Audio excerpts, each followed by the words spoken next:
Welcome to Warfare Codex. If you enjoy fascinating and unusual history, make sure to like this video and subscribe for more incredible stories. Now, let's dive into the strange and extraordinary world of history's most unique individuals. The Korean War, which took place from 1950 to 1953, was a major conflict that not only impacted the Korean Peninsula, but also became a key part of the broader Cold War.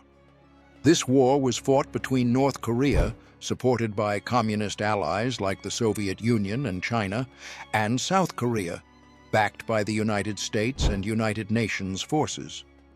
The Korean War was more than just a civil war between two Korean factions. It became a proxy war in the global struggle between communism and democracy. The origins of the Korean War lie in the division of Korea after World War II.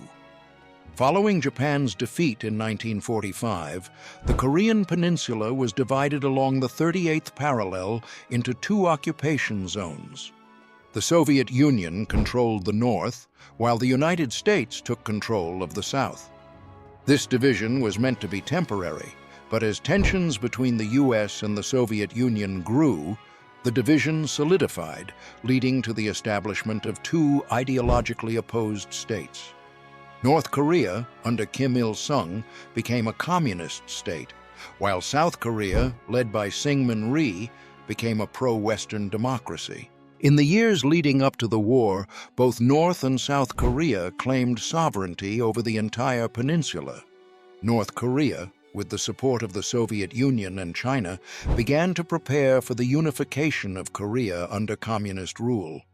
Meanwhile, South Korea, backed by the United States, also began to strengthen its military. By 1950, both sides were primed for conflict, with increasing border skirmishes and military buildups along the 38th parallel.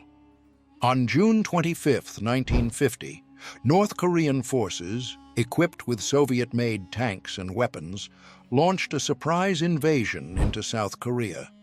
The invasion caught the South Korean army off guard, and the North quickly advanced, capturing Seoul, the capital of South Korea, within days. The South Korean forces were pushed back to the southeastern corner of the peninsula, where they established a defensive line around the port city of Busan. The invasion marked the beginning of full-scale war on the Korean Peninsula.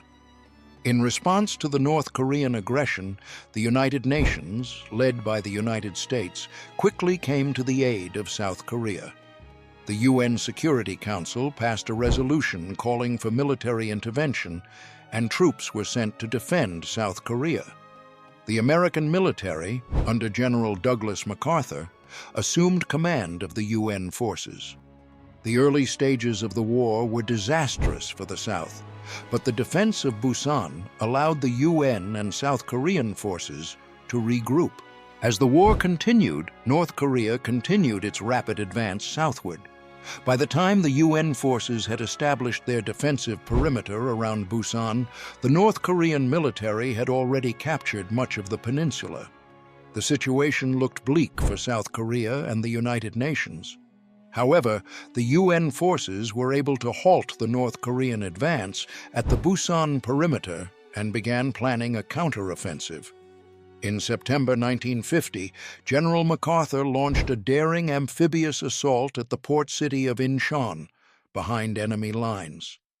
The operation was risky due to the difficult tides and the heavily fortified positions of the North Korean forces, but it succeeded in catching the North off guard.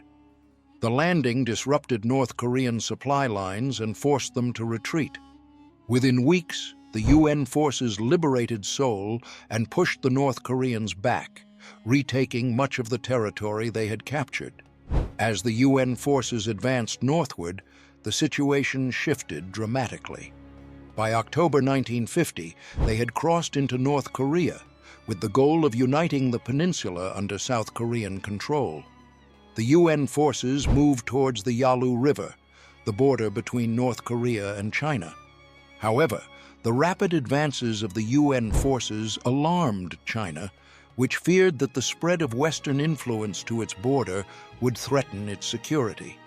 In response, China intervened in November 1950, sending hundreds of thousands of troops into North Korea. This marked a significant turning point in the war. Chinese forces, fighting under the guise of the Chinese People's Volunteer Army, launched offensives that pushed the UN forces back southward. In early 1951, the Chinese and North Korean forces recaptured Seoul and pushed the UN forces back to the 38th parallel. The war had entered a new phase, and the front lines stabilized around the 38th parallel, where they would remain for most of the war. As the war continued, both sides dug in along the 38th parallel, and a brutal stalemate ensued. The fighting became a war of attrition, with both sides suffering heavy casualties in battles that saw little territorial change. The conflict saw extensive use of artillery, air raids, and tank battles, with conditions for the soldiers becoming increasingly harsh, especially during the bitter Korean winters. Despite the technological advancements of the time, such as jet fighters and helicopters, neither side could secure a decisive victory, and the war turned into a test of endurance. The arrival of Chinese forces in late 1950 fundamentally altered the balance of power. The United States and its allies, despite their superior firepower, were caught off guard by the sheer number of Chinese troops who had an intimate knowledge of the terrain and the harsh weather conditions. The Chinese military, in particular, excelled in conducting large-scale night assaults and used their knowledge of the terrain to their advantage. The United States and UN forces, while better equipped and technologically advanced, struggled to keep up with the intensity and scale of the Chinese offensives. The early stages of 1951 saw a series of back-and-forth offensives, with control of Seoul changing hands multiple times. By the spring of 1951, the front line had stabilized near the 38th parallel, where the conflict remained largely static. The focus of the war shifted to aerial bombing campaigns, with both sides targeting each other's infrastructure, military bases, and civilian areas in attempts to weaken the enemy's will to fight. During this time, negotiations for peace also began, but progress was slow. The UN forces, under General MacArthur's successor, General Matthew Ridgway, held a firm line and pushed back Chinese and North Korean forces from Seoul. At the same time, peace talks were ongoing at the Panmunjom Truce Village. However, the negotiations were hindered by a series of obstacles, including disagreements over the repatriation of prisoners of war, POWs, and the future political status of Korea. By mid-1952, the war had become increasingly unpopular in the United States and across the world. The high number of casualties, along with the seeming lack of progress, led to growing anti-war sentiment. In the United States, President Harry S. Truman's approval ratings plummeted, and public protests against the war began to increase. The war had become a costly and protracted conflict that many believed had no clear end in sight. In 1953, the change in leadership in the United States, with the election of Dwight D. Eisenhower as president, brought renewed efforts for a peaceful resolution. Eisenhower, a former World War II general, had campaigned on ending the war, and he quickly sought to accelerate negotiations. At the same time, the UN forces, under the leadership of General Ridgway, continued to apply military pressure on the North Koreans and Chinese, while both sides engaged in further negotiations. On July 27, 1953, after 3 years of devastating warfare, an armistice agreement was finally signed at Panmunjom. The agreement effectively restored the pre-war boundaries of Korea, with the 38th parallel serving as the dividing line between North and South Korea. A demilitarized zone, DMZ, was established to separate the two nations, and the armistice ended active hostilities, though no formal peace treaty was signed. The Korean War, thus, came to an uneasy conclusion, leaving the Korean Peninsula divided and the region still heavily militarized. The Korean War had significant and lasting consequences. It solidified the division of Korea, which persists to this day, and entrenched the Cold War divisions between the United States and the Communist bloc. The war also marked a turning point in military technology, with jet fighters, helicopters, and advanced artillery becoming key tools in modern warfare.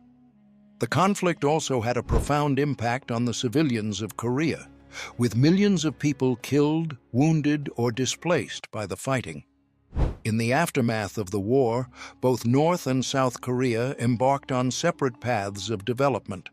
North Korea, under Kim Il-sung, became a highly centralized, totalitarian state with close ties to the Soviet Union and China. South Korea, meanwhile, received significant aid and military support from the United States, and eventually emerged as a prosperous, democratic nation. The legacy of the Korean War continues to shape the political and military dynamics of the Korean Peninsula, with tensions between North and South Korea, as well as the involvement of major world powers, remaining a significant issue to this day.